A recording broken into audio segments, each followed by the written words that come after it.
നിന്നെ ഞങ്ങൾ കൊല്ലില്ല, നീ ഇത് മോദിയോട് പോയി പറയണം. പഹൽഗാമിലെ മണ്ണിൽ പ്രിയതമൻ വെടിയേറ്റ് വീണ് കണ്ട് പകച്ചു നിന്ന ഭാര്യയോട് മതഭീകരൻ പറഞ്ഞ വാക്കുകളാണിത്. അതെ, ഈ വാക്കുകൾ മോദി കേൾക്കുക തന്നെ ചെയ്തു. തിരിച്ചു കൊടുത്തപ്പോൾ കൈ നിറച്ചു തന്നെ കിട്ടി. പഴയ ഇന്ത്യയാണെന്ന് കരുതി അടിക്കാൻ നോക്കിയാൽ ആ അടി വാങ്ങി മടങ്ങുമെന്ന് കരുതിയെങ്കിൽ തെറ്റിയെന്ന് പാകിസ്ഥാന് മനസ്സിലാക്കി നൽകിയ ഭരണാധികാരി അതാണ് മോദി. ഏതൊരു ഇന്ത്യക്കാരനും ആഗ്രഹിക്കുന്ന രീതിയിൽ തന്നെയാണ് മോദി നൽകിയ തിരിച്ചടി. പാകിസ്ഥാന്റെ ഇടനെഞ്ചിൽ മിന്നലായിരുന്നു ഇന്ത്യ പാകിസ്ഥാനിൽ മുൻകാലങ്ങളിൽ നടത്തിയ സർജിക്കൽ സ്ട്രൈക്കുകൾ. അടിച്ചാൽ പലിശയും കൂട്ടുപലിശയും ചേർത്ത് മടക്കി നൽകുന്ന ഇന്ത്യയാണെന്ന് ലോകത്തിന് തന്നെ വ്യക്തമാക്കിയ ആക്രമണമായിരുന്നു ബലാക്കോട്ട്. 2019 ഫെബ്രുവരി 14 ജമ്മു ശ്രീനഗർ ദേശീയപാതയിലെ പുൽവാമയിൽ ഭീകരാക്രമണത്തിൽ 40 CRPF സേനാംഗങ്ങൾ കൊല്ലപ്പെട്ടത്. പാകിസ്ഥാൻ ഭീകര സംഘടന ജെയ്ഷെ മുഹമ്മദ് ആയിരുന്നു ആക്രമണത്തിന് പിന്നിൽ. 12-ാം ദിവസം പുലർച്ചെ മധ്യപ്രദേശിലെ ഗ്വാളിയറിൽ നിന്ന് 2000 മൾട്ടി റോൾ സ്ട്രൈക്ക് വിമാനങ്ങൾ പറന്നുയർന്നു. ബാലാക്കോട്ടയിലേക്കായിരുന്നു ലക്ഷ്യം. ജെയ്ഷെ മുഹമ്മദിന്റെ അടക്കം നിരവധി ഭീകര ക്യാമ്പുകൾ ആണ് തകർത്തതെന്ന് വ്യോമസേനയുടെ അതിവിദഗ്ധരായ പൈലറ്റുമാർ നിയന്ത്രിച്ച ഫ്ലൈറ്റർ ജെറ്റുകൾ 2 ദിശകളിൽ നിന്ന് ബാലാക്കോട്ടിലേക്ക് ഇരച്ചു കയറി. ഒട്ടേറെ ഭീകരരും കൊല്ലപ്പെട്ടു.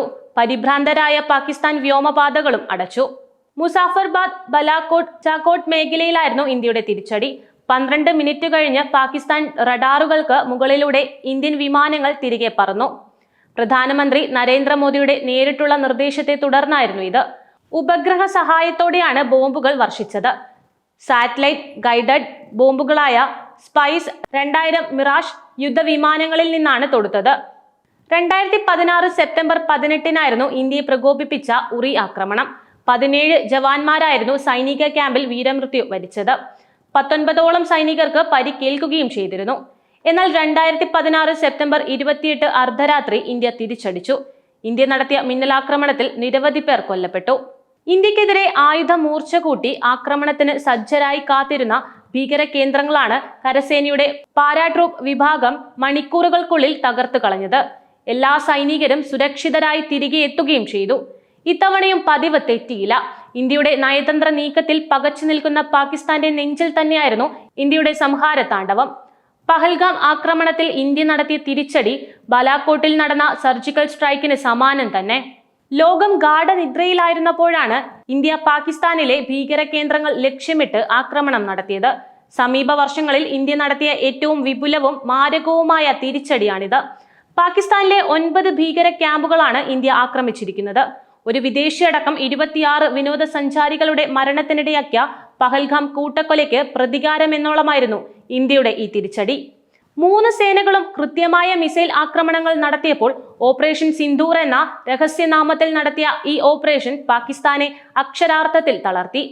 പാകിസ്ഥാൻ, പാക് അധീന കാശ്മീർ എന്നിവിടങ്ങളിലെ ഭീകരരുടെ അടിസ്ഥാന സൗകര്യങ്ങളെയാണ് ഇന്ത്യ ലക്ഷ്യമിട്ടത്. ഇന്ത്യക്കെതിരായ ഭീകരാക്രമണങ്ങൾ ആസൂത്രണം ചെയ്യുകയും ലക്ഷ്യം വയ്ക്കുകയും ചെയ്ത സ്ഥലങ്ങളാണിവ എന്നാണ് സൈന്യം പറയുന്നത്. ഇന്ത്യയുടെ പ്രത്യാക്രമണത്തിൽ 90-ലധികം ഭീകരർ കൊല്ലപ്പെട്ടതായി കരുതുന്നുവെന്ന് വൃത്തങ്ങൾ പറയുന്നുണ്ട്. അതേസമയം പാകിസ്ഥാൻ ആക്രമണത്തെ യുദ്ധ പ്രവൃത്തി എന്നാണ് വിശേഷിപ്പിച്ചത്. തിരിച്ചടിയുടെ വിശദാംശങ്ങൾ അറിയാം നമുക്ക്. ഇന്ത്യ പാകിസ്ഥാനിൽ സൈനിക ആക്രമണം നടത്തിയതിന്റെ ആദ്യ സൂചന സൈന്യം തന്നെയാണ് പുറത്തുവിട്ടത്. എക്സിലെ ഒരു പോസ്റ്റിൽ സൈന്യം പറഞ്ഞത് നീതി നടപ്പാക്കപ്പെടുന്നു, ജയ് ഹിന്ദ് എന്നായിരുന്നു. മിനിറ്റുകൾക്ക് ശേഷം പാകിസ്ഥാൻ സൈനിക കേന്ദ്രങ്ങളൊന്നും ലക്ഷ്യമിട്ടിട്ടില്ലെന്ന് പറഞ്ഞുകൊണ്ട് സർക്കാർ തന്നെ ഒരു ഹ്രസ്വ പ്രസ്താവന പുറത്തിറക്കി.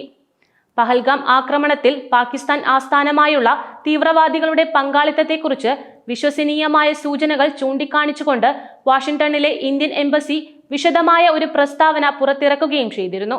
ആഗോളതലത്തിൽ തങ്ങളുടെ പ്രതികരണത്തിന്റെ ആഖ്യാനം നിർവഹിക്കുകയും അമേരിക്കയെ കക്ഷി ചേർക്കുകയും ചെയ്യുക എന്നതായിരുന്നു ഇതിന്റെ ഉദ്ദേശം.